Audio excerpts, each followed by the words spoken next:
On this day in history, we remember the remarkable individuals who shaped our world. Welcome to Who Died Today in History, where we honor their legacies. From artists to leaders, their impact lives on. If you find their stories meaningful, like, subscribe, and hit the bell to stay connected. Thank you to all our amazing channel members for your generous support. Jonathan Brandis was a child prodigy of the 1990s Hollywood, a bright presence whose expressive blue eyes and emotional depth captured the hearts of audiences.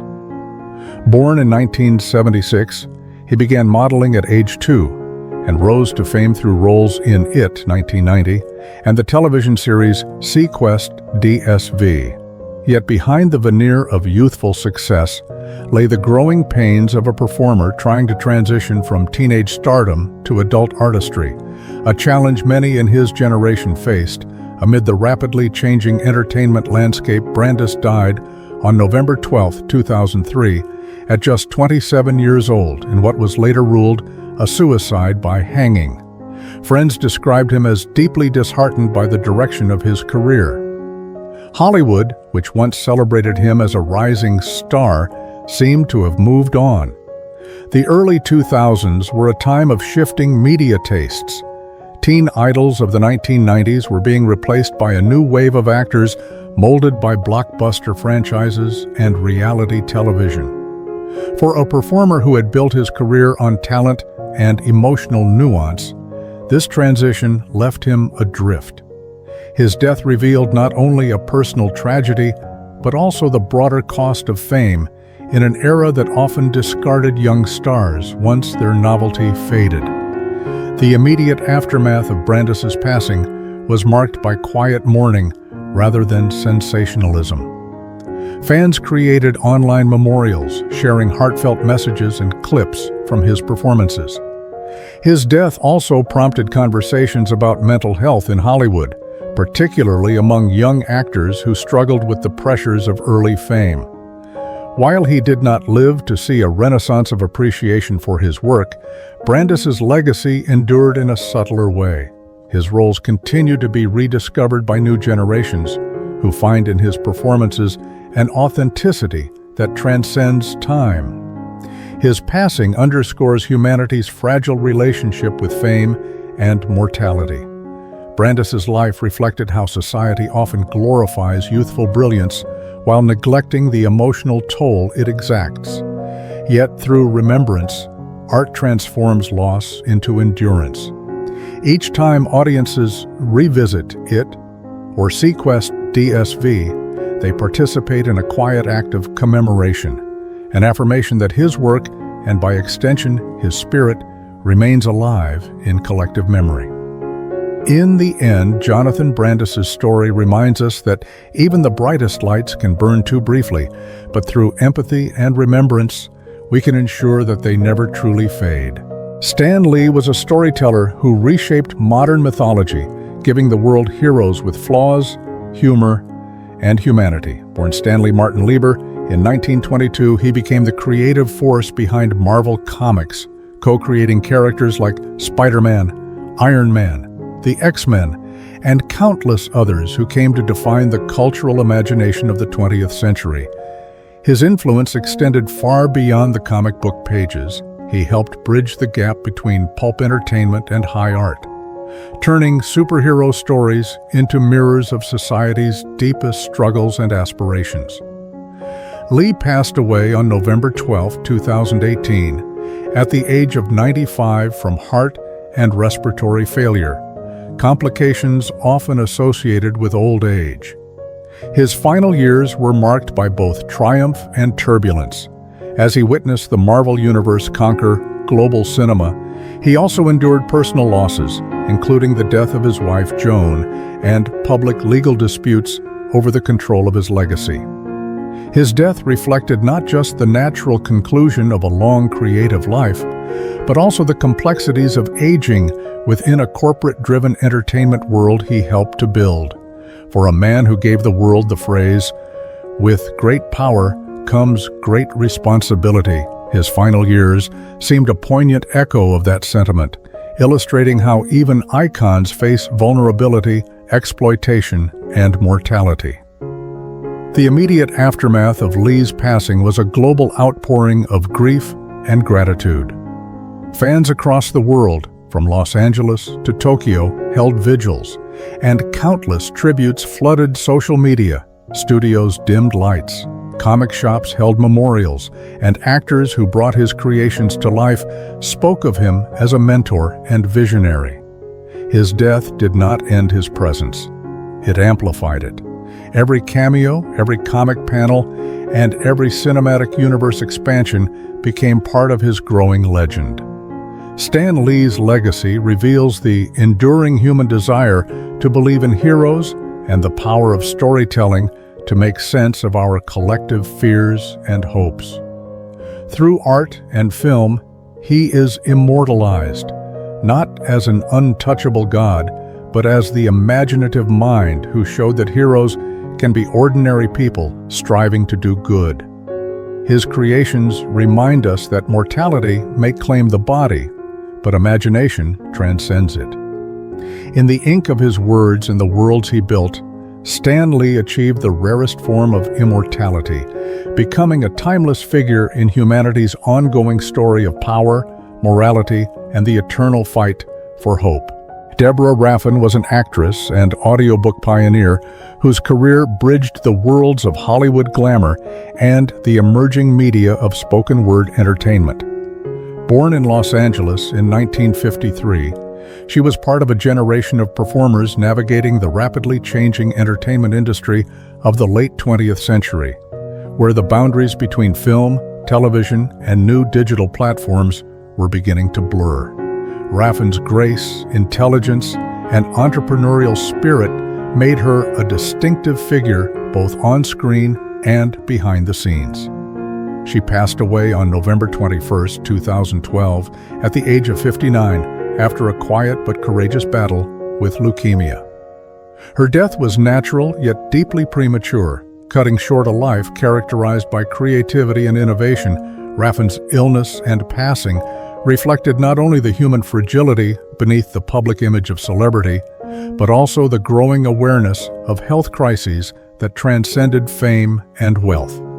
In an era when Hollywood often emphasized youth and perfection, Raffin's struggle underscored a deeper truth: the universal vulnerability that connects all people, regardless of status.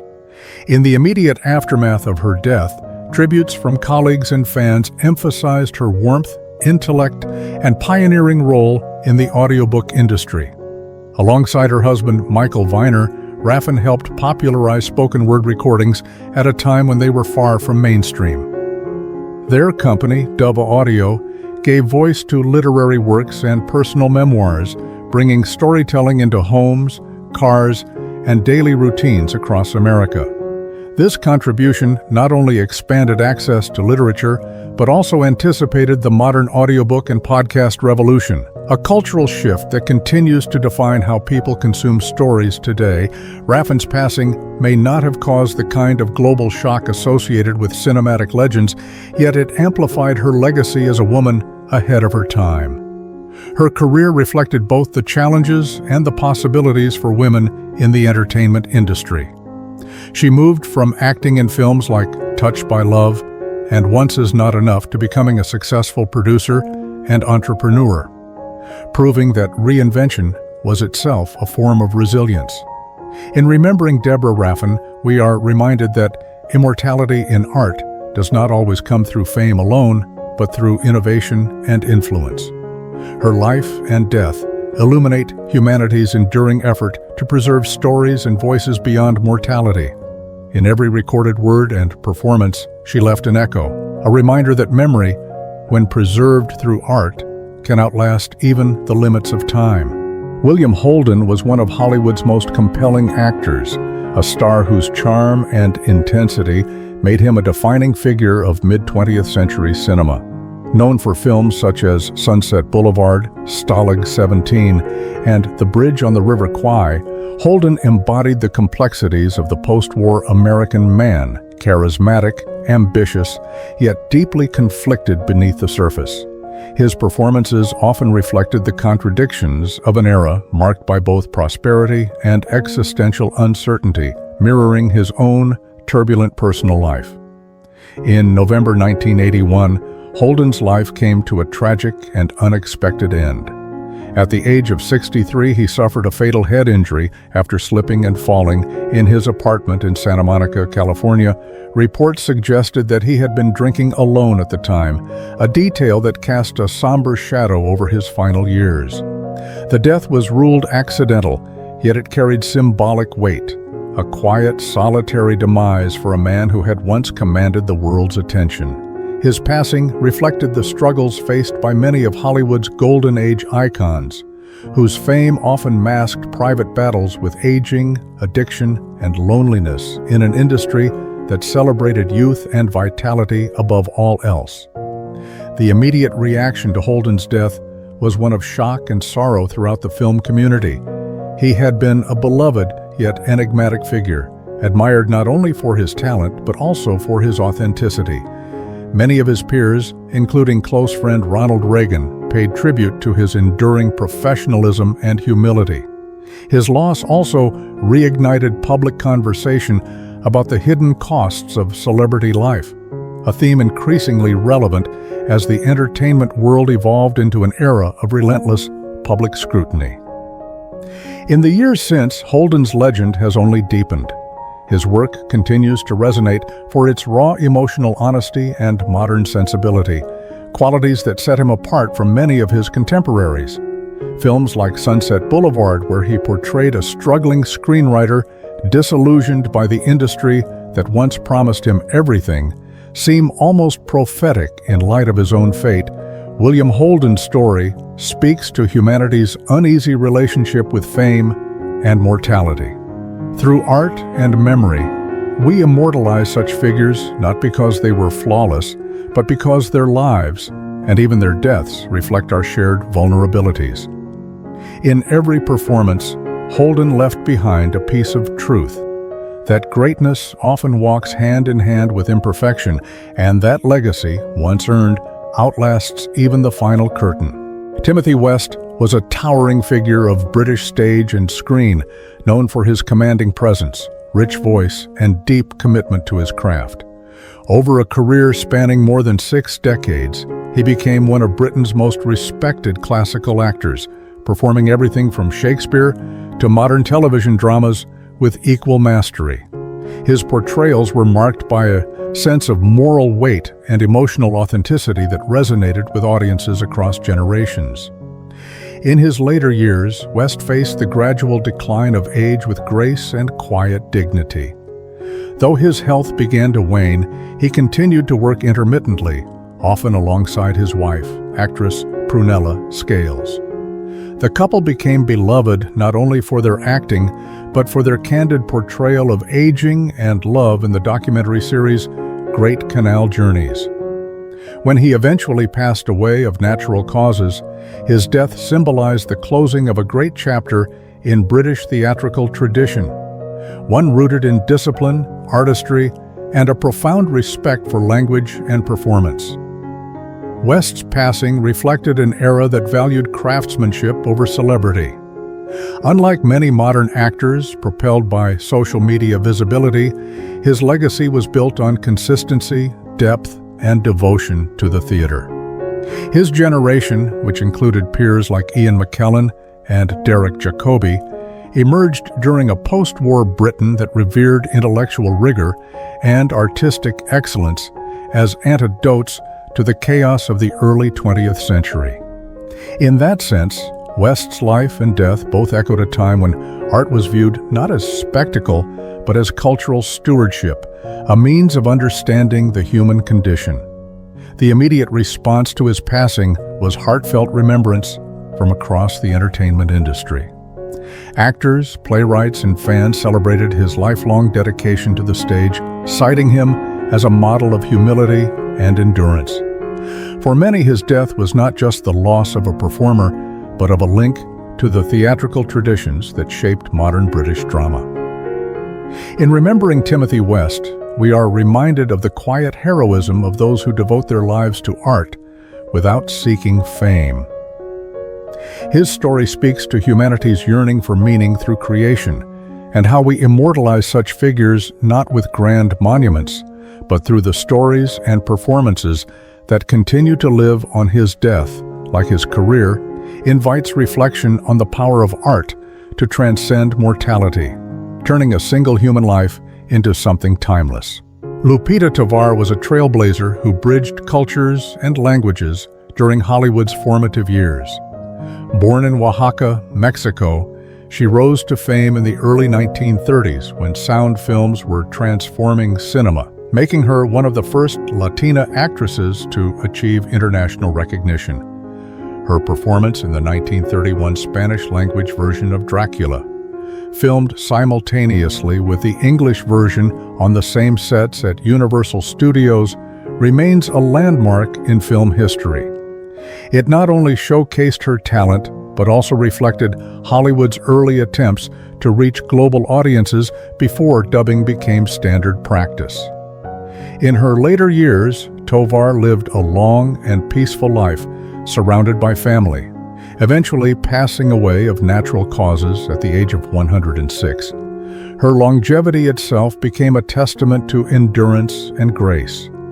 Unlike many early film stars whose lives were marred by scandal or tragedy, Tovar's passing represented quiet dignity, a reflection of an era that valued restraint and professionalism amid the turbulence of fame.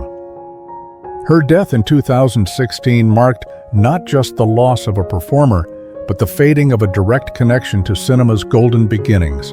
Her passing came at a time when Hollywood was beginning to reassess its relationship with representation and diversity. In that light, Tovar's career gained renewed recognition as critics, and historians celebrated her role in breaking cultural barriers. The immediate reaction to her death was an outpouring of tributes from both Mexican and American media, acknowledging her as a pioneer who helped pave the way for later generations of Latin American actors to find their voices in a global industry. Tovar's story illustrates how the lives and deaths of artists can reflect broader cultural shifts. Her career mirrored the struggles and aspirations of early immigrant performers, striving to find acceptance in a world divided by language and prejudice. In death, her legacy was amplified, not through tragedy, but through the rediscovery of her influence in shaping bilingual and bicultural storytelling in film.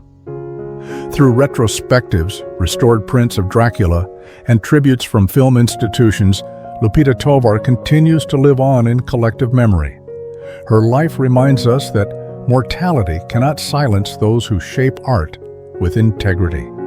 In honoring figures like her, humanity reaffirms its need to remember, to preserve, and to celebrate the courage of those who dared to bridge worlds. Penny Singleton was one of Hollywood's most versatile and enduring performers, best known for her portrayal of Blondie Bumstead in the beloved Blondie film series and for voicing Jane Jetson in the iconic animated show The Jetsons. Her career spanned vaudeville, radio, film, and television, a reflection of the evolution of American entertainment throughout the 20th century. Singleton lived a long life dedicated not only to her craft, but also to the rights of those who worked within it, becoming a pioneering advocate for labor rights in Hollywood. She passed away in 2003 at the age of 95 from natural causes in Sherman Oaks, California. Her peaceful death stood in stark contrast to the lively, comedic energy she brought to the screen for decades. In many ways, her passing marked the end of an era, the vanishing of a generation of performers who seamlessly transitioned from stage and radio to film and television. Singleton's longevity and dignified departure mirrored the stability and perseverance she embodied both on and off screen, a reflection of mid-20th century values of hard work, integrity, and resilience. The immediate response to her death was one of respect and nostalgia. Fans and colleagues remembered her not just for her cheerful film roles, but for her groundbreaking leadership in the American Guild of Variety Artists, where she became the first woman to serve as its president. In an era when female performers often struggled for fair pay and recognition, Singleton's advocacy for equality and workers' rights stood out as a powerful legacy. Her death prompted renewed attention to her activism, reframing her image from comic actress to cultural trailblazer. Her influence has since endured through the enduring appeal of the Jetsons, which introduced her voice to new generations, and through the continued syndication of her Blondie films. These works immortalize not just her performances, but also the optimism of early American media, when entertainment offered escape and comfort during times of uncertainty, from the Great Depression to post-war recovery. In reflecting on her life and death, Penny Singleton's story reveals how the mortality of artists often deepens our appreciation of their humanity. She is remembered not through tragedy, but through timeless laughter and the enduring sound of Jane Jetson's voice echoing through history, reminding us that memory, once captured in art, defies the limits of time itself. Wilma Rudolph was a symbol of triumph over adversity, a woman whose life embodied resilience, grace, and the indomitable spirit of perseverance. Born prematurely in 1940 in St. Bethlehem, Tennessee, she faced enormous challenges from the start, contracting polio and scarlet fever as a child, leaving her with a paralyzed leg. Yet through determination and years of physical therapy, she overcame her disability to become the fastest woman in the world and an international icon of athletic excellence. Rudolph passed away in 1994 at the age of 54 from brain cancer in Nashville, Tennessee. Her death was natural, but the tragedy of her early passing reflected the quiet vulnerability behind her superhuman achievements. In the 1960s, she had stood as a beacon of possibility in an era marked by racial segregation and gender inequality. Her victory at the 1960 Rome Olympics, where she became the first American woman to win 3 gold medals in track and field, resonated far beyond the sports world. It became a statement of civil rights and women's empowerment. Her death, therefore, reminded the world that even the strongest bodies and brightest spirits are not immune to life's fragility, echoing the universal truth of human mortality. The immediate response to her passing was one of reverence. Tributes poured in from athletes, educators, and civil rights leaders who saw her not only as an Olympic champion, but as a role model who inspired generations of African American women to dream beyond imposed limitations. Her hometown of Clarksville mourned deeply, renaming streets, schools, and parks in her honor. The Wilma Rudolph Foundation, established during her lifetime, continued her mission of empowering young athletes to pursue education and excellence, ensuring her legacy endured as both a mentor and a trailblazer. Rudolph's death amplified her legend by crystallizing her story into the mythic arc of the American dream, rising from illness and poverty to global acclaim. In her memory, she remains immortalized in literature, documentaries, and murals that celebrate her as more than an athlete, a symbol of courage in motion. Her life and death remind humanity that greatness often emerges from struggle, and mortality does not diminish such greatness. It seals it in memory. Through art, storytelling, and the athletes she continues to inspire, Wilma Rudolph remains an eternal sprint toward hope, determination, and equality. Canute the Great, also known as Canute, was a towering figure of the early 11th century, ruling over England, Denmark, and Norway. His death in 1035, likely from natural causes related to age or illness, marked the end of an era, defined by consolidation of power and the fusion of Scandinavian and Anglo-Saxon cultures. In a time when rulers frequently met violent ends in battle or assassination, Canute's natural death reflected both the relative stability of his reign and the evolving governance structures that allowed kings to secure their kingdoms through diplomacy, law, and strategic alliances rather than sheer force alone. The immediate consequences of Canute's passing were significant. His empire, held together by careful personal authority and the loyalty of both Danish and English nobles, fragmented almost immediately. His sons, Harold Harefoot and Harthacnut, struggled to maintain control over their respective realms, leading to a period of political instability in England and Scandinavia. This transition highlighted the delicate balance of dynastic succession in medieval Europe, where even a successful and powerful ruler could leave behind a kingdom vulnerable to fragmentation without a strong, universally recognized heir. Knut's death also amplified his legend. He was remembered not only as a conqueror and administrator, but also as a ruler who sought to embody the moral and religious ideals of his era, famously demonstrating humility before God, a story that would become emblematic of the responsibilities and limitations of kingship. His reign came to symbolize the potential for rulers to unify diverse territories under a just and effective administration, and his story was recorded in chronicles that reinforced his lasting influence on English and Scandinavian history.